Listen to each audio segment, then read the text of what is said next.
ചിന്താവിഷ്ണ ചെയ്യുവരെ ഇതൊക്കെ അടി അടിയടാ. എനിക്ക് വേണ്ട. ഒരെണ്ണം എടുത്ത അടിസകാവേ.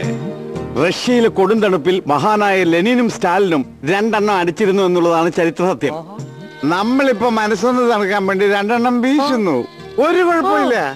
കാലത്തിന്റെ മാറ്റം അനുസരിച്ച് കമ്മ്യൂണിസത്തിന് മാറ്റം വരണം. ആടികടാ.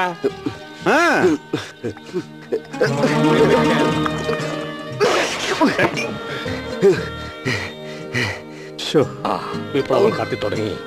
ഒരു കാമുകന്റെ ഗതികേടെ. അവളോട് പോകാൻ പ്രസകാവേ. കേട്ടിടത്തോളം മുതലാളിത്തത്തിന്റെ വക്താവാണ് അപ്പം കൊച്ചി. വിപ്ലവ കാമുകന്റെ ഇരിപ്പ് കണ്ടില്ലേ? അണ്ടി കളഞ്ഞ അണ്ണാനെ പോലെ.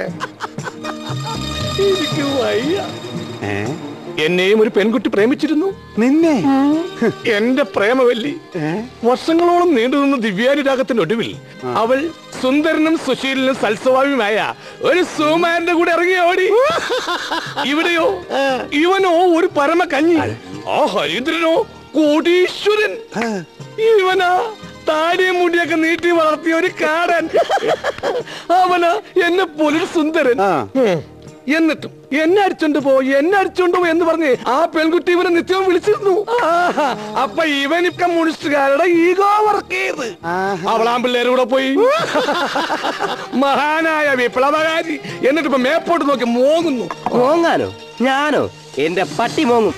അവളെത്ര നീചയായ ഒരു സ്ത്രീയാണെന്ന് ആലോചിക്കായിരുന്നു ഞാൻ. കോടല വായക്കൊള്ള വർത്താൻ പാടാ. എടാ, കമ്മ്യൂണിസത്തിന്റെ ഒരു സിദ്ധാന്തങ്ങളിലും പ്രത്യയശാസ്ത്രങ്ങളിലും പ്രേമിച്ച പെണ്ണിനെ സ്വന്തമാക്കേണ്ടെന്ന് പറഞ്ഞിട്ടില്ല. അതുപോലെ 10 കാശ് കിട്ടിയാൽ കൈക്കുവന്ന് ജനങ്ങളെ സേവിക്കുന്ന ഏതെങ്കിലും കമ്മ്യൂണിസ്റ്റുകാരൻ ഇപ്പൊ പറയോ? അത് ശരി ആശാൻ പറഞ്ഞത്.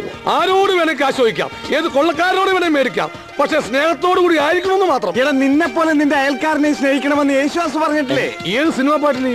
ഉത്തരാശായ